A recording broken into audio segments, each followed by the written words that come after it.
Ay magandang gabi sa inyo, Bombo Kevin. Magandang gabi po sa mga tagapagpakinig ng Bombo Radio Philippines at ang programa ninyo sa Zona Libre. Pasensyahan, ngayon Yes, ako sir. nakakuha ng schedule na makapag-interview tayo. Oo. But anyway, thank you for this opportunity. Oo. Sir, ano yung nakikita nyo dyan, sir? Kasi interconnected naman lahat, no? Itong sa nangyayaring bangayan sa Senado at itong sa bagong labas na mga sundalo na may mga allegation na malaki talaga yung kickback at naghatid sila ng pera against dun sa mga nakaupo na mga politiko sa ating gobyerno. And to think, sir, dinidiscuss ko kasi, sir, na pinarinig ko rin ngayon lang, na even yung ombudsman, parang kiniklaim niya na may truth yung part ng sinasabi nito mga Marines kasi pinalalabas niya na sabi niya yung sa kay Velasco sa past administration. And sa kanilang administration parang ayaw pa imbestigahan. And connected pa rin sa Senado kahit partial na committee report pinapipirmahan na, sir. Anong tingin mo dyan, sir, sa ngayon? Yung pahayag ni Ombudsman Boying Rimulya, malinaw na yon ay panlilito. He's trying to confuse the situation. Oh. Kasi malabo yung sinasabi niya na nangyari yung maleta delivery sa panahon ni former President Duterte. Kasi pag nangyari yon, lagot yon. So, talagang may kanalagyan, talagang may mananagot.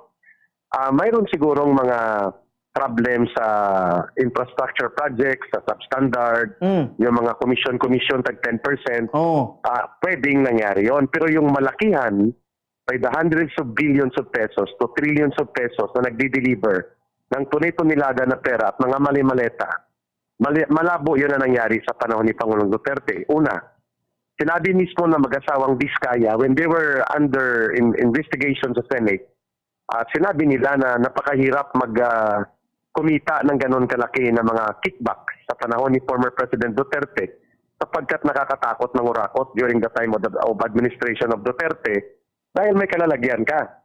Although hindi zero ang corruption, pero hindi naman ganon kalala at ganon kagarapal, no?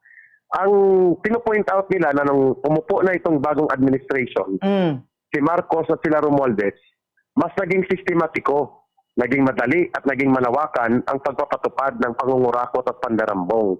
Because the President himself and the Speaker na pinsan niya, ginamit nila ang budget para i-manipulate. At nakita natin in 2023, 2024, and 2025 budget, umabot sa mahigit kumulang 1.4 trillion pesos ang mga flood control projects na 80% ghost projects. In Bulacan alone, they were able to do it 76 billion ang ghost projects. At ang kinikita dyan, limpak-limpak na pera. At sinabi ni Saldico na sa Bulacan at Mindoro alone kumita sila Marcos at Romualdez ng mga 56 billion pesos. At yun ay para lang sa kanila, hindi pa kasama ang 25 billion na insertions. Kung pagtagpo-tagpuin mo ngayon yung revelations na ito at yung binanggit ni Boying Rimulya na matagal nang nangyayari ang mga malay-maleta, ibig sabihin po may admission pero calculated. Ina-admit niya na totoo yung pag-deliver ng mga maleta at hindi lang nangyari sa panahon nito ni Marcos at nila Romualdez kundi sa panahon pa ng former administration ni Digong. Ang target niyan, damay-damay na. Idadamay niya doon sa dating administrasyon at sasabihin niya kalakaran na yan eh. Si Saldico noon pa nag-ooperate na yan eh. Yun ang tsorya ni Boying Rimulya. Para, ang tawag dyan, squid tactics. Ibubuga mo yung tinta ng pusit para maging malabo ang lahat. So he is not claiming na wala, but rather is trying to claim na mayroon. Pero damay-damay ang lahat. At sasabihin niya, si Marcos nga nagpa-imbestiga yan eh. Kasi matagal na kalakaran na yung mga deliverables na yan, yung mga allocables, insertions, which hindi totoo. Kasi walang ganong mga iskandalo at even ang mga malalaking grupo ng kontraktor nagsasabi na hindi nila kayang gawin ng ganong uri ng malawakan at sistematikong pangungurakot. So diyan pa lang foul na si Boying Rimulya dyan. Number 2, yung mga deliveries ng mga mali-maleta na ito, ng sinasabi ng 18 former soldiers, ito ay tumutugma sa naunang revelations ni Adrian Bersamin. Ito ay bagman runner ito ni Marcos, no? Unrefuted, hindi ito tinanggi, no? Mayroon siyang sinumpaang salaysay, hindi pa nailabas, pero nag-leak na siya ang naglalagbook ng mga deliveries ng malimaleta na ito, na mga tunito nila ng bilyon-bilyon na pera. At direktang communication niya kay Marcos. Meaning to say, yung mga deliverables na tinatanggap ni Bersamin, ni Adrian Bersamin, na apo o kaya pamangkin ni Lucas Bersamin na naging executive secretary ni Marcos, nagpapakita po na tumutugma ito sa mga deliverables na sinasabi ng mga detailed security staff ni Saldico, itong mga former soldiers. Ang tawag diyan, correlation of circumstantial evidence. Nagtutugma at nagdudugtong yung mga pangyayari na hindi na may tatanggi ni Boying Rimulya. Third point, mga kababayan, yung binabanggit mismo ng mga diskaya na may mga logbook, binabanggit ni Saldico na may mga instances of location at ng mga amount na pinag-deliver, lahat ng ito ay pilit na pinagtatakpan at itinatanggi ni Boying Rimulya. The same way that Tito Soto and Ting Lacson are trying also to cover up for Marcos. Kaya ayaw nila, ang debate kasi sa Senado is very simple eh. Gagawin ba o hindi ang pagbubukas ng investigasyon ng Senate Blue Ribbon dito sa mga salaysay na ginawa ng 18 former soldiers o hindi? Definitely hindi nila gagawin. Eh si Tito Soto deliver ng 5 maleta sa kanyang opisina sa Baclaran eh. So tatamaan siya dito. Hindi na siya tatamaan kay Helen Gamboa na asawa niya, na sabi niya hindi niya sinabi na may mga maleta siya. Tatamaan talaga siya kasi according to records of Adrian Bersamin, who happens to be the head of the Presidential Legislative Liaison Office, nakatanggap ng mga malalaking kontribusyon mula doon sa pinagnakawan at pinagpartidahan ng mga pundo si Tito Soto at si Ting Lacson bilang mga kandidato na pinili nila Marcos. Ibig sabihin, mga kababayan, Bobo Kevin, malinaw na hindi nila imbestigahan dahil damay si Tito Soto, damay si Ting Lacson, at ang pinakamalaking problema nila dyan, pag binuksan yan sa investigasyon, hindi lang sila ang magtatanong eh. Marami ang magtatanong ng mga senador na hindi nila makokontrol. Kaya nga kung totoo lang na they are for the resolution of the problem about corruption, dapat hindi lang Senate Blue Ribbon Committee mag-imbestiga. Dapat ang investigasyon ay Senate as a committee of the whole. The Senate can be converted to be the committee as a whole kung saan ang lahat ng mga senador pwede mag-imbestiga. Yan ay kung walang pinagtatakpan at walang agenda si Ting Lacson at si Tito Soto to cover up for Marcos and Romualdez. So lahat ng ito, walang patutunguhan kung hindi taong bayan na magde-decide nito. Because ang ombudsman, who is supposedly the case build-up agency to prosecute criminally yung mga nasasangkot dito, hindi niya gagawin ito. Yung ICI, wala na rin ginawa kundi magpagtabon-tabunan si Marcos. Yung Senate Blue Ribbon Committee, wala rin ginagawa, lalo na sa House of Representatives. So sa tanong mo ngayon, gaano kabigat itong challenge ngayon na mayroong naglalabas na nagpapahayag ng salaysay, mga 18 whistleblowers na tinagurian at iba pang mga previous witnesses na ngayon ay hindi tinatanggap ng mga investigative body at instead sila pa ang pinapalabas ng mga kriminal at iniimbestigahan. This is something that is so serious na ang mga institutions of government are being corrupted and being weaponized by Marcos himself in order to cover up for the criminal trails na ang tinutumbok na mastermind siya at ang kanyang pinsan. Yan ang nakakapanlumo, Bombo Kevin. Mabuti na lang at ang media, kagaya ninyo sa Bombo Radio, na didiscuss pa natin ang ganitong uri ng mga talakayan. Sa akin lang, sir, siguro hindi na bantayan ng ating mga kasamahan doon sa harap ni Boying yung mga words niya kanina regarding sa ganito ng mga pahayag niya. Kasi you're correct in your observation, sir, na ina-admit niya na may mga pangyayaring ganito. Pero dun lang sa Duterte. May mga posibleng paglilihis sa issue mula sa kasalukuyang administrasyon. And di ba nga, sir, parang hindi dapat ganyan yung... Kasi parang may verdict, sir, yung ginagawa ng yung NBI, ng Ombudsman, sa mga pahayag ng mga Marines. Kinukuha lang nila yung mga statements nila na posibleng may mga butas kasi yung suplemento noon sa statements nila, hindi na nilalabas. Andun lang sa papel, sir. Tama po kayo. The Ombudsman the position was given to Boying Rimulya. Purposely, para pagtakpan at ipagtanggol si Marcos, si Romualdez, at ang kanilang mga kasabwat sa matataas na krimen na ito.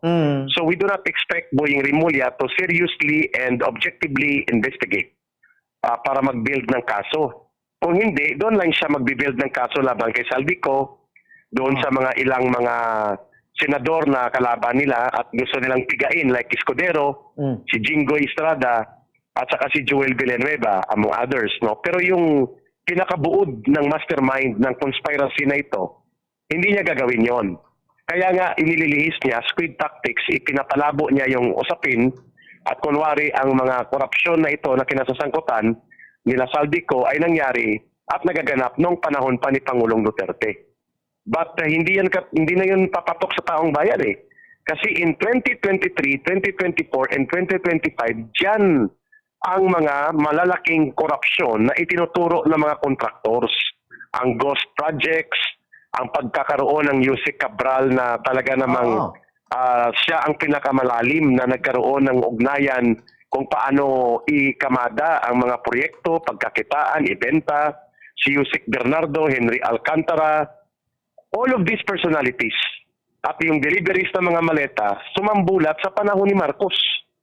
Dahil sinasabi ni Saldico as an inner participant, inner circle ng sindikato, na galing kay Marcos ang utos at kay Romualdez na gumawa ng pera, gumawa ng pagkakitaan. Kaya ngayon, para mapagtakpan ito, lumabas ang si Marcos na parang crusader against corruption ay sumambulat. Halimbawa, tinanong sa NBI, itong salaysay ng mga 18 former soldiers na ito, tinutukoy nila na ang deliveries nila pumunta kay Marcos, kay Sandro Marcos, kay Bongbong Marcos, kay Romualdez, at mga tauhan nila sa gabinete at iba pang mga personalities. Then, are you going to investigate these people? Ang tanong ngayon sa kanila, ang sagot ng NBI mga kababayan ay hindi nila alam kung ang ebidensya will allow them na tanggapin ang kaso ay mapupunta doon sa kina Marcos. So, ibig sabihin po, ang target ng NBI is not to investigate. The target of the NBI is really to establish na ang may krimen na intensyon, ito mga 18 whistleblowers and 18 witnesses. So, ibig sabihin, Bombo Kevin, ang intensyon ng NBI to subpoena itong mga former soldiers na ito ay hindi para alamin ang katotohanan, kundi gamitin ito na opportunity para patahimikin, i-intimidate itong mga former soldiers. Ganon din po ang posisyon ni Ping Lacson. So they are not about to ferret out the truth.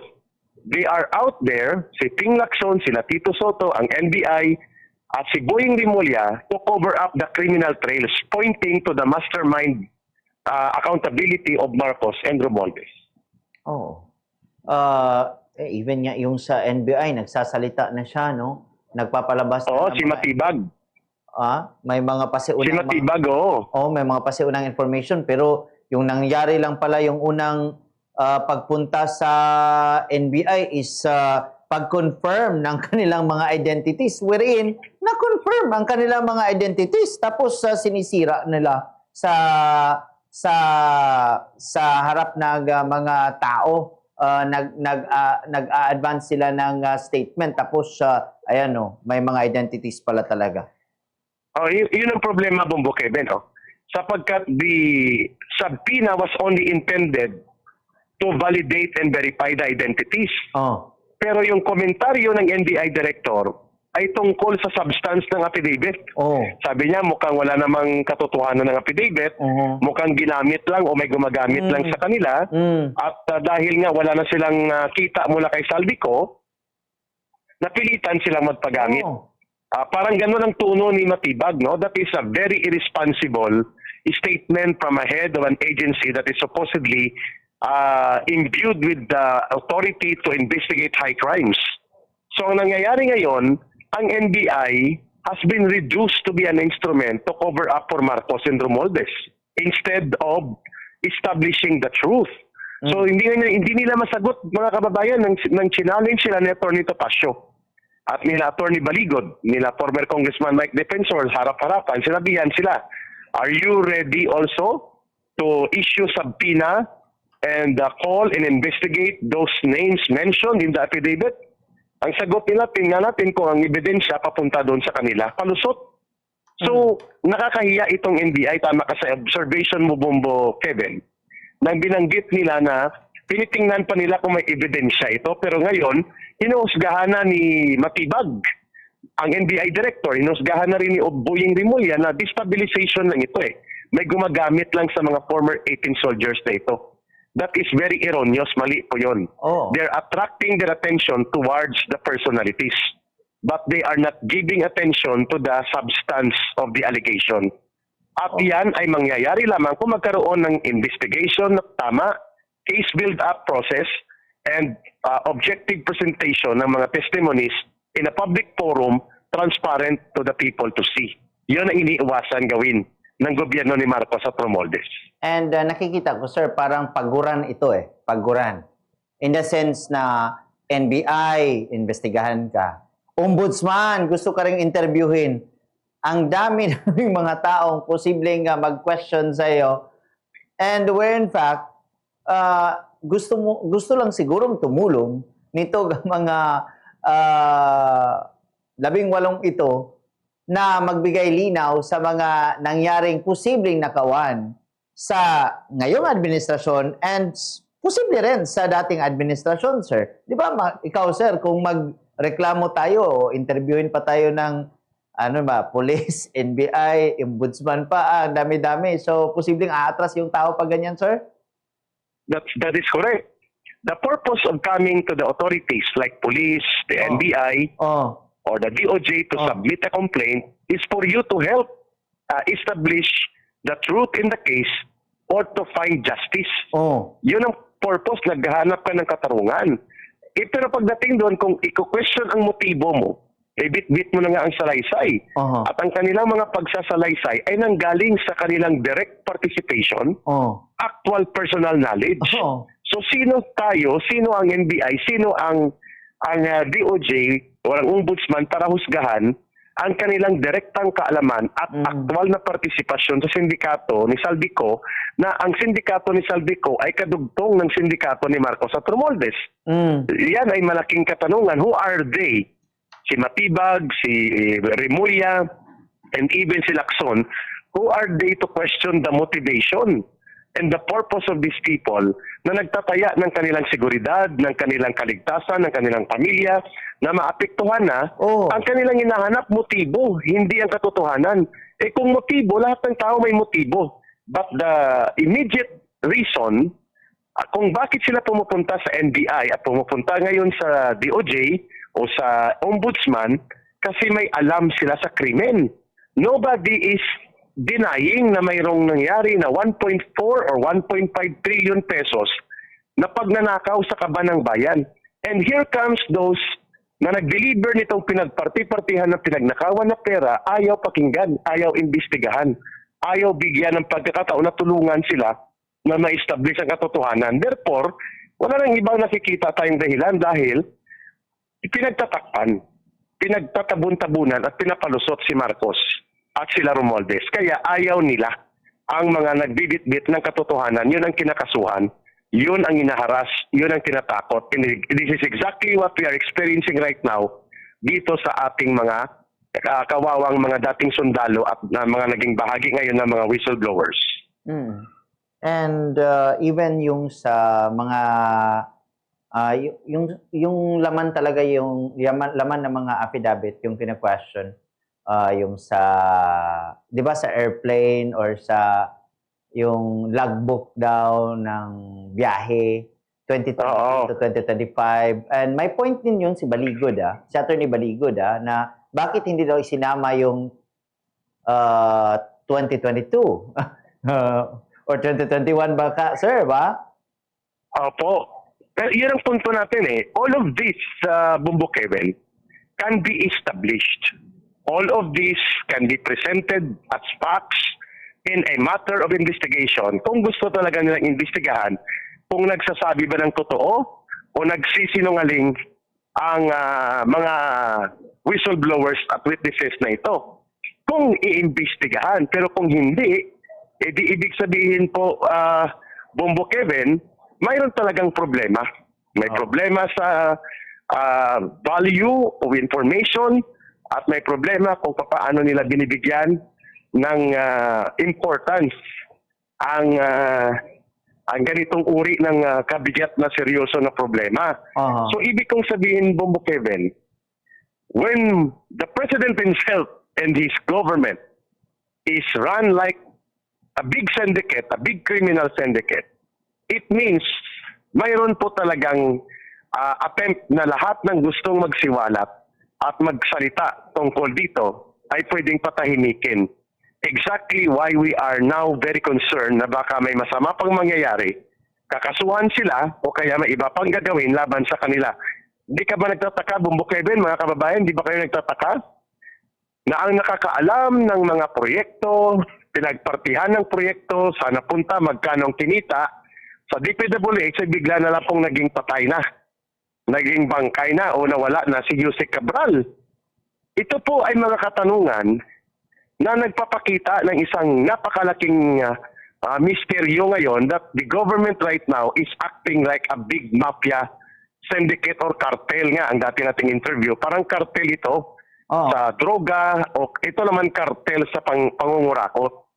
At nakikita ito ng buong mundo. Nakakahiya, mga kababayan, nakakahiya, Bumbo Kevin, that the government in every institution possible ay ginagamit ni Marcos para mag-cover up at para i-corrupt ang mga institutions upang lamang itago ang krimen na nangyayari. Lahat ng tao naniniwala na walang ibang mastermind kundi si Marcos. Walang ibang mastermind na gumawa nito. Siya mismong presidente. And yet, ang mga institutions like Congress, Senate, NBI, DOJ, Ombudsman, hindi tinutulungan ang taong bayan. Bagkos pinagtatakpan nila at yung mga gustong tumulong at ilabas ang katotohanan, yun pa ang tinatakot at pinapahirapan. Bumbo Kevin, malungkot at nakakapanlumo ito na kalagayan natin.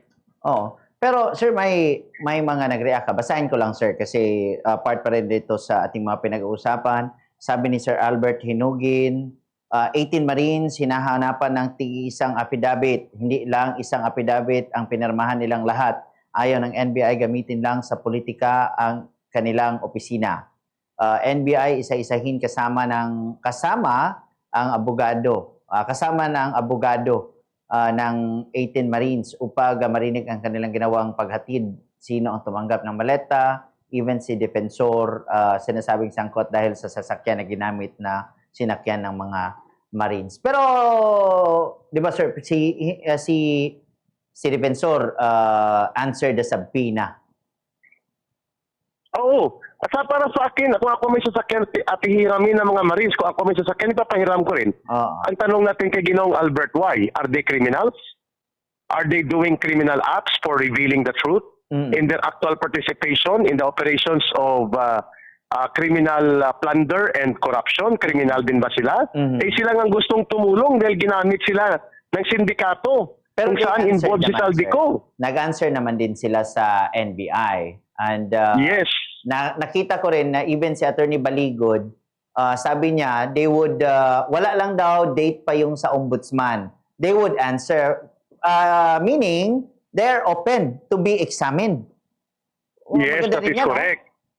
That is correct. And having an individual or joint affidavit does not matter very importantly because the joint or the collective affidavit can be deduced into individual testimonies during trial. Parang gagawin nila sir kasi sa 17 or sa 30 babalik sila sa yung mga Marines sa NBI, parang ganyan na yung gagawin nila. So, Pwede naman, pwede sila mag-execute ng judicial affidavit later if there will be a case to be filed. okay. That needs to follow. Ang ginawa is, ang kanilang salaysay, bilang napakarami nila, ginawa ng collective declaration. Ang tawag dyan, common declaration. At ginawang under oath para maging valid. But to proceed to a criminal prosecution, ang pagkakaalam ko, gagawa pa sila ng judicial affidavit kapag magkaroon ng criminal prosecution or actual case build-up matapos maimbestigahan. You are correct about that, Bombo Kevin. Okay. In the process of investigation, the judicial affidavit is not yet required. But the statement issued collectively or as a group under oath, ang tawag dyan is collective declaration of statement, allowed naman po yan as sa panimulang pagbubunyag ng kanilang kaalaman. But during trial or during case prosecution, they have to execute judicial affidavit. Okay. Sige pero at least parang nagbibigayan sila no sa meaning ba kung gusto ng ombudsman gagawin naman ng grupo ng mga Marines even ng mga abogado. Kung gusto na ganitong gusto ng NBI, parang sinusunod din nila para din naman na imbestigahan talaga itong mga allegations nila. Okay tayo dyan sa NBI Ombudsman. Opo, Sir, tama po yun. sa Senate, Tama po yun. And, Yes, sir. go. Mumukay, nilagdag ko lang doon Yes, sa sir. Yes, sir. Sige, sir. nag-message sa'yo. Sige sir. The political motivation is always there. May mga politiko na involved. But that is secondary. Ang sinasabi ba nila tumutugma sa pangyayari o hindi? That's the number one test. Ang kanilang kaalaman ba nanggaling sa direktang participation o second hand? Direktang participation ito. Third, ang kanilang sinasabi ba mayroong mga naunang salaysay na nagpapatotoo at dumudugtong sa kanilang current na mga testimonya? Mayroon. So whoever is behind them or whoever is with them, secondary po yun. Hindi po yun ang mahalaga. Ang mahalaga dito, ang bigat ng katotohanan at informasyon na bit-bit nila para mapatatag ang kaso in order to establish yung realidad na alam naman ng lahat na si Marcos at si Romualdez ang pasimuno. Ngunit ang mga detalye nito at ang mga pangyayari kailangan mabigyan ng mga nilalaman. At ito ang purpose ng 18 witnesses. Yun po ang purpose niyan. Regardless kung sinong nasa gilid nila, sinong nagpahiram ng sasakyan, sinong nagdala sa kanila sa Club Filipino, it's secondary. What is important is, aktual nilang kaalaman, direktang partisipasyon, at tumutugma sa mga naunang pangyayari at naunang mga revelations ang kanilang binibitbit na informasyon. So be it. So, ako nga rin, sir, politically, kung sabihin natin ako politiko, tapos kaaway ko yung tinitira nila, posible ako isusure ko yung mga buhay nitong mga taong ito kasi sayang naman, hindi pa na-enroll sa Witness Protection Program and the government is not protecting them sa ngayon, sino ang magpoprotekta sa kanila? Pwede silang mawala anytime. Sayang din yung mga, and kung patay na, di ba, sabi, pwede, pero yung mga secondary na sagot sa kanilang affidavit na makakatulong sa pag-solve ng isang investigation, parang magiging malabo yan. So, posible may mga politiko na tutulong, pero sabi mo nga, it's secondary na. Basta hindi nila sinusulsulan or ginagawan ng, ano yan, sir? Yung script, yung that is correct. For the sake lang na masira yung isang tao, di ba? Yeah, that is correct. Ang punto ko, all of this will become official and will become impartial kung ang salaysay ng mga 18 ex-soldiers na ito ay masasalaysay nila sa loob ng isang formal na investigative body na supposedly impartial, and that is the Senate. Pero hindi na impartial ngayon si Ping Lacson at si Tito Soto Iba ang kanilang direksyon. Sa tingin mo, sir, yung Senate hindi talaga mag-imbestiga dito kasi kanina nga, sabi mo kanina earlier, damay din sila sa posibleng napagbigyan. Opo, unless there will be a realignment of majority block. Agoy. Right now, numbers dictate Ang numero kasi nasa pabor ni Marcos at ni Romualdez, 15. ang kanilang kaalyado at sympathizer ng mga senador. 9 lang ang 9 lang ang dito sa kabila. Ngayon, kung magbubutuhan, matatalo talaga. Pero pwedeng magkaroon ng change of numbers. Depende yan sa konsensya ng ilang mga senador.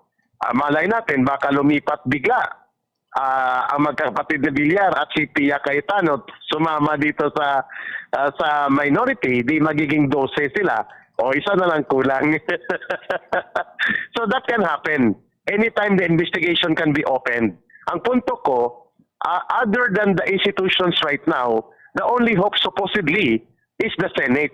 So that ang mga salaysay nito, mga 18 witnesses na ito na lumabas, will not be tainted with political motivation. Dahil inilahad nila at na-test sila sa investigasyon ng isang impartial body supposedly, which is supposedly Senado at ang kanyang Senate Blue Ribbon Committee. Ay sabi ko nga, kung ayaw ni Ping Lacson, at sana lang kung matapang-tapang naman at may paninindigan sa ng Senado, ideklara nila ang sarili nila as Senate Committee of a whole or Senate Committee as a whole, and then they listen. Dito, no, hindi na piniprejudge na may destabilize, magkagulo, malabo yun. Ang mga ganyang pananaw ay mga political interest ng may mga interest na pagtakpan ang katotohanan. Kasi regardless kung sinong sa likod nitong 18 soldiers, sino man mga tumutulong sa kanila, if it will be investigated in an impartial and objective manner in the Senate or at the Senate, it will become officially part of the records na pwedeng gamitin upang i-establish ang kaso dito sa malawakang pandarambong na kinasasangkutan ng gobyerno ni Marcos at nila Romualdez. Oh, yan nga, sir. Ang mga pangyayaring dyan. Yan, sir, no? Sa Marines pa yung marami pa sana tayo usapin sa ngayon. Pero sana'y nakatulong yung discussion na ito regarding na sa mga pangyayari ngayon. And for sure, kung may senador na no need naman ng read between the lines yung sinabi ng ombudsman. Kaya even ako, pag yung narinig ko, na-realize ko, sir, na totoo pala na may mga pangyayaring ganyan. Siguro, they will brought it up, sir, sa Senate na, sabi nga ng ombudsman, no? Imbestigahan ang Duterte administration, imbestigahan ang Marcos administration. Yes, that is correct. And I think that would be most fair to all. Kasi ako, kampante ako na yung mga maleta at ang ganitong uri ng kalakaran ng malawakang korupsyon at sistematikong pandarambong, nangyari ito under Marcos, not under the Duterte government. Pero maganda yun, nabuksan pati sa panahon ni Duterte, pero unahin natin ang kay Marcos. Ito ang most recent Ito ang pinakamalala And nandito pa lahat, sir. Nakaupo pa. Yung mga recent secretaries, undersecretaries, buhay pa. Yung mga taga-PWH, buhay pa. Yung mga congressman, may patay na, may buhay pa rin. Di ba? Kung doon sa mga Duterte administration, posibleng wala na yun. Posible lang. Pero wala na. Balikan. Pwedeng balikan. That's right. There must be a priority. It cannot be shotgun. It must be prioritized. I agree. Sige. Sir, daghang salamat, sir. Maraming salamat talaga, sir, sa pagbibigay mo ng oras dito sa amin sa Bombo Radio. Although, for the interview, sir, na nangyayari and for the critical and yung analysis na binibigay nyo po sa mga pangyayari like ditong sa mga Marines sa ngayon, sir, sa ating usapin ngayong gabi. Daghang salamat, sir. Maayong